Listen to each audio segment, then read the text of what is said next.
बातमी आहे नालासोपाऱ्यातून। नालासोपाऱ्यात केकमध्ये पाल आढळल्यानं तब्बल 11 जणांना विषबाधा झाल्याची धक्कादायक घटना समोर आली आहे। नालासोपारा पूर्वेतील जिजाई नगर परिसरातली ही घटना आहे। केक खाल्ल्यानंतर काही वेळातच 11 जणांना पोटात आणि छातीत दुखू लागलं आणि त्यांना तातडीनं विजयलक्ष्मी रुग्णालयात दाखल करण्यात आलं। सध्या सगळ्यांवर उपचार सुरू असून त्यांची प्रकृती स्थिर असल्याची माहिती डॉक्टरांनी दिली आहे। दरम्यान केकमध्ये पाल नेमकी कशी आली आणि हा केक कुठून आणण्यात आला याचा तपास सुरू आहे।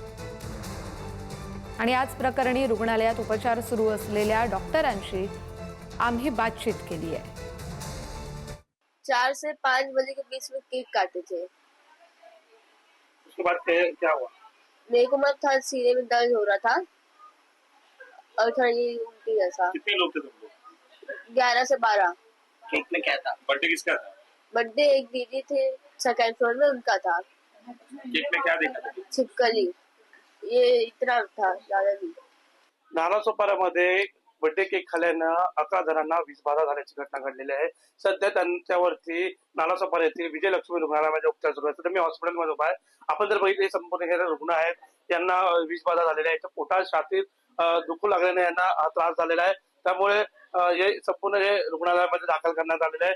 आपण जर बघितलं तर हे संपूर्ण वाढदिवसानिमित्त सगळे नातेवाईकाकडे गेले होते आणि त्या दरम्यान संपूर्ण या नातेवाईकांना केकमध्ये पाल आढळल्याने त्यांना विषबाधा झाल्याचं समजतंय। त्यामुळे आता नेमकं या संपूर्ण प्रकरणामध्ये आता पोलीस कशी कारवाई करणार आहेत ते पाहणं महत्त्वाचं ठरणार आहे। मात्र आता त्यांच्यावरती हॉस्पिटलमध्ये उपचार सुरू आहेत। आपल्यासोबत येथील डॉक्टर आहेत, त्यांच्याशी आपण बोलणार आहोत। काल संध्याकाळी 8च्या दरम्यान 11 रुग्ण हॉस्पिटलमध्ये आले। त्याच्यामध्ये 7 मुलं आहेत आणि 4 अडल्ट्स आहेत। संध्याकाळी त्यांच्या घरी काहीतरी 4 ते 5 दरम्यान वाढदिवस होता आणि वाढदिवसासाठी त्यांनी केक आणला होता। तर त्या केक मध्ये पाल सदृश्य काहीतरी होतं हे त्याच्यानंतर लक्षात आलं आणि तो केक खाल्ल्यानंतर त्यांना उलटी, मळमळ, जुलाब यासारखी लक्षणं सुरू झाली। म्हणून हे रुग्ण संध्याकाळी 8च्या दरम्यान विजयलक्ष्मी हॉस्पिटलमध्ये आले आणि सगळ्यांची आम्ही लगेच स्टेटमेंट सुरू केली। आता त्याच्यापैकी 4 पेशंट आयसीयू मध्ये आहेत आणि बाकी जनरल वॉर्डमध्ये आहेत।